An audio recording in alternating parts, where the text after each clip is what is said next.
I could see that. He looked like Jimmy a little bit. All right, anyway, so we got Roy versus Trainer. Oh, here we go. We have Roy versus Trainer. There it is. All right. All right, so Jojo rocking the Roy. Mr.Pina on Squirtle to start. I played a little bit of JoJo's Roy at like the very first Second City Smash tournament. Uh-huh. That was in January or so. Yeah. And of course, JoJo, very solid at this game. Plays any kind of swordsman he can get his hands on. That's pretty good. And For Roy, sure. Roy is the order of the day here so far for Mr. Pina. He's rocking this Squirtle. All right, pretty even game so far. We got a lot of footsies, a lot of neutral, just trying to land their combo starters. Oh. Yeah, now these falling up airs from the platform from JoJo, it can just lead to a world of hurt. That's the thing about Roy. Oh, for sure. Oh no. Oh, that was close. He would have died. I got to commentate a lot of Goblin at Frostbite. Oh, that's awesome. That guy is nasty. He's for sure. moving all over the place. His confirm game is insane, and of course, oh my goodness, that move. Yeah, that move is definitely also insane. Oh. Hurts like a truck. For real, just raw killing. You don't even really need to sweet spot it that much. Right. Like, you do need to sweet spot it, but it's not as hard to sweet spot as some of Roy's other moves. And the fact that he's so fast makes it easier to sweet spot than it did previously anyways. For sure. Oh. Whoa, okay, drop down. Yeah, I actually kind of like that because it's risky, but, Roy's fair is so fast, you kind of have to, like, anticipate the fair coming, and, of course, you can't air dodge if you're that low. Uh-oh. All these attempts at roll reads from JoJo, because roll read just can lead to so much reward with Roy. That's the thing about him. He's that explosive. Oh, for sure. But I also think it's probably, it could be a roll read, yeah, but also, like, people like to, when they get hit, to just drift back and try to immediately retaliate with an attack. And if they retaliate unsafely, oh, yeah. All right. Speaking of unsafe, yeah, for real. You're dipping that low? Yeah, world of hurt. JoJo was already dead too, but put the dare on him. The exclamation point. For if there ever sure. was a move that's an exclamation point, it's Ivysaur down air, right? That move no. is painful. For sure, but man. Charizard, he's heavy, but not heavy enough. Uh-oh. Now here's my favorite game. When playing against Pete's Pokemon trainer, which he doesn't play that much anymore. But when he does play it, the game is how early can he kill Squirtle? Oh yeah. That's the game. For sure. I've gotten things at like a forward smash at like 65 at the ledge with Yoshi. Oh yeah. And no! SD, yeah. And there he tried to get a dare 40 to just end the game. But luckily, he had 2 stocks. He has another fresh one, but now, last stock game. He had a big lead, and now suddenly, Squirtle, his combos. Edge guarding from Ivysaur. Yep. Whenever you make NSD like that, you just kind of creep the door open a little bit, and that allows it to maybe pry it open forcefully. Oh, for sure. Oh, no. But how early can he kill Squirtle? Not that early, as it turns out. Uh-oh, but that would have done it. Trying to be 68, but nope. Another chance here for Mr. Pina, trying to find the Hydro Pump. Or I don't know if it's Hydro Pump. My favorite move one of my favorite moves is Squirtle's back throw at like low percent. Yeah. He just gives you the full shoulder and he's like, get out of here, and then you go nowhere. It's so funny. Right. He tries so hard. He just puts his best effort. Like me in gym class. Hey, for real. I wouldn't know anything about that. Hey, I'm the... Oh. Right, Ivysaur confirms that this percent can be incredibly scary because you can just need to sweet spot Vine Whip. And that will kill Roy, especially at 90 now. Right. Very good high recovery from JoJo there because Mr. Pina was definitely fiending for the down air as Ivysaur. Oh, that's going to do it. Dash attack gets it done. Yep. JoJo looking maybe a little more battered and bruised than you'd expect, but yeah, he finds the W. Finds the W. 90 bands. Yeah, 90 bands. Yeah. I mean, there's 100 stages. So. I don't know the rule set this week.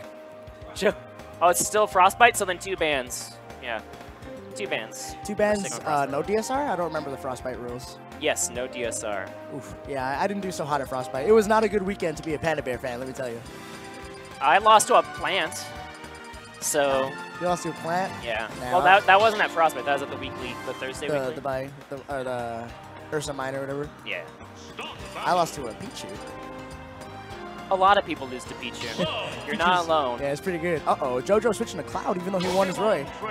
Okay, I want to see this because I still muddle around with some Cloud as a secondary, but I have been kind of lacking in seeing some like good top-level Cloud representation. Oh, yeah. JoJo, not quite top level, but he's still a very solid player, and I want to see how he implements this character's toolkit. And my first thought is this matchup is probably harder, and I know it's like cliche to just, Cloud's recovery, but I feel like Squirtle, Ivysaur, and Charizard all have, you know, good options for negating Cloud's recovery since he doesn't sweet spot.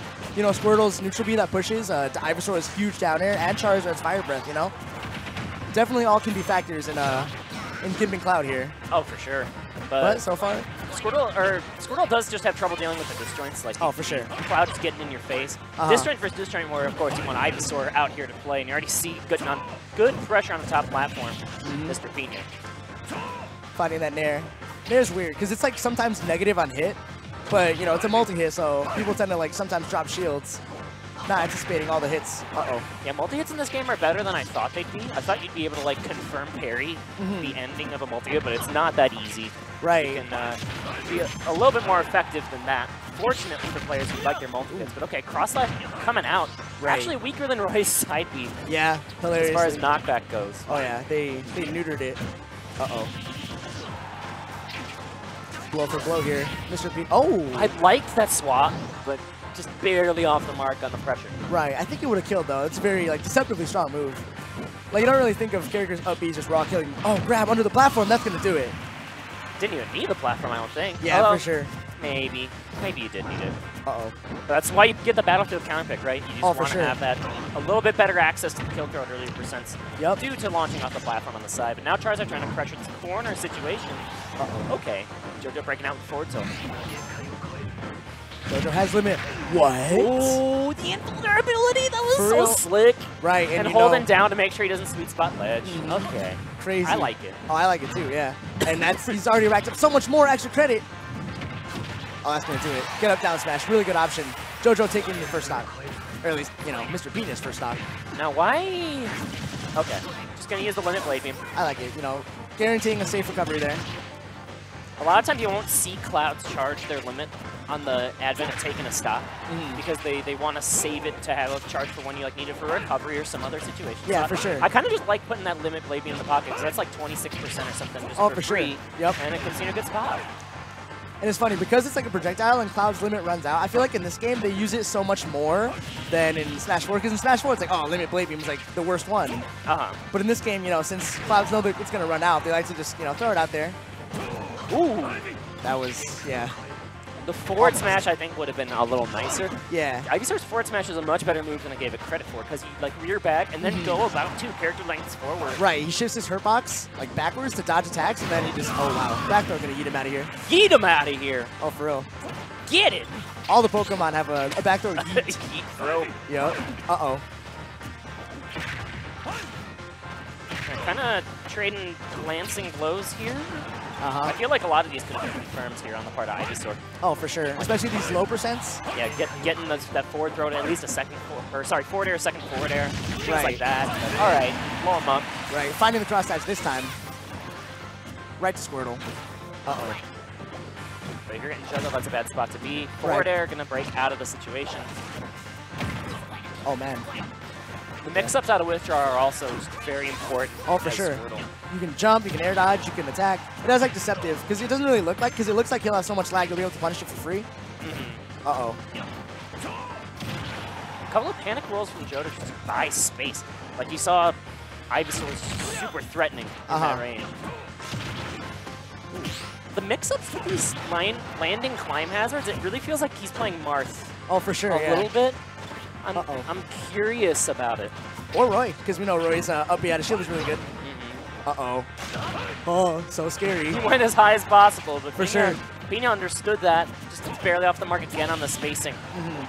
Barely finding out tilt. Uh-oh. Another back throw, not going to kill yet. Get him out of here. Oh, no. This is scary. Uh-oh. That was a scary swap, but okay, the shield gets really low. Finds the fair. That's going to do it. Mr.Pina takes game 2. All right. He finds it on the Cloud.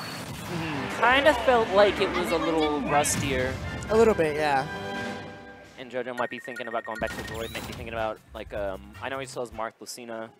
He'll play anyone with a big old blade is in Jojo's pocket, but he's not on the board. Yep, and that's a good arsenal to have all the sword characters. Because despite all having swords, like Roy, you know, Marcina, they have similar movesets, obviously, like they look the same, but they have, you know, in my opinion, very different playstyles, you know? Yeah. Because, you know, Roy's trying to be more aggressive and put on the pressure more. Whereas Mark Lucina, I feel like they're trying to space out more. Oh, Chrom, here we go. Chrom, similar to Roy, again, as an Echo. You like to see what he brings to the table, of course. He brings, like, you know, this fully strong blade the entire way through. Talked about it a lot. You can confirm that in just so much. For sure. I think this confirm game is going to be a little bit more labbed out for Chrom, especially than the Cloud, maybe more than the Roy. Oop, Jojo not finding the falling upper off the platform is going to eat a punish for it. Uh-oh, finding the dancing blade, though? I don't know what Chrom's variant is called. You know, I got yelled at about this at Frostbite, but I forgot what it is again. Oh, no. I'm going to look it up. I know there's a tweet about it somewhere. For sure. Uh-oh. Someone tweeted at me if you're in the chat. Oh. Let's finding a fair. And I feel like, you know, people like to say, oh, Chrom's recovery is so bad, just gimp him. But Mr.Pina, at least in game 2, he couldn't even, he wasn't finding these downers for, on the Cloud. And of course, credit to Jojo for mixing up his recovery by going high. Fair gonna do it! Run-off fair that we saw from the Roy game 1 coming through with Chrom this time around. Why is that so strong? It's so fast, it's so hard to anticipate, really. And of course, to then have the counterplay. Uh-oh. Alright, so yeah. Squirtle, so, you know, if I was Jojo, I'd be hunting for an early kill here. Ask Chrom, you know, finding an F smash. You can just go for... Oh, and he gets the footstool. Yeah. I love it. Not a lot of people know, but when you footstool Squirtle out of the withdrawal, when he's on his back there, that is a good, like, few moments. He could have charged an F smash there. Of course, he wouldn't have died. You get 2 full seconds. 2 full seconds, yeah. That is a very long time, but opting for the safe... He countered the Ivysaur up smash and the taunt. Uh-oh. That just blew him up. Yeah, he was out of there. Oh, man. Almost here. And that's another spot where I feel like you could have went with Ivysaur up smash. Obviously, you can't, like, switch backwards to the Pokemon, but Ivysaur up smash rears back and can hit the top of Chrom's up B there. Oh, for sure. That does not have armor on the very top of it, so you can, that's the part where you want to snipe him. Right. Uh-oh. Or going for the Hydro Pump. That's another technique you could use. Oh, for sure. Because it's very hard to, like, sweet spot his Chrom. That's going to do it, though. Side B. Roy's side B, double edge dance. Chrom's? And Roy's? I don't know if Chrom's the same. I know Roy's is double edge. Double edge dance. That's what we'll call it. Uh-oh. All right, so Jojo fighting back a little bit here. Of course, down a full stock and some percent. Neutral B not going to be what he wants here. Going to eat a double edge dance. Uh-oh. That's going to do it. No, it's not. That's a single edge dance. Yeah, yeah. It's a dance and a half. True. Uh-oh. All right, backing up. Gonna wait patiently, but then just uncork it again. All right, nowhere to run, and the panic option in the corner was to jump out of the situation. And then the forward smash catches the landing. Jojo taking it 2-1. All right. All right. Sword slashes the up B. Yeah, Thank you. And I know that because, well, so I've never played a Fire Emblem game, but the only way... You should! I heard they're amazing. They're fun. Yeah. They're really fun. I heard to start with Awakening at this point, just because it's like a good entry into Awakening is excellent. Yeah, that's what People like to complain because it like led to Fates, and they called like Fates was like true waifu simulator. Yeah. You know, but Awakening was really, really good. Even it stands on its own as a game.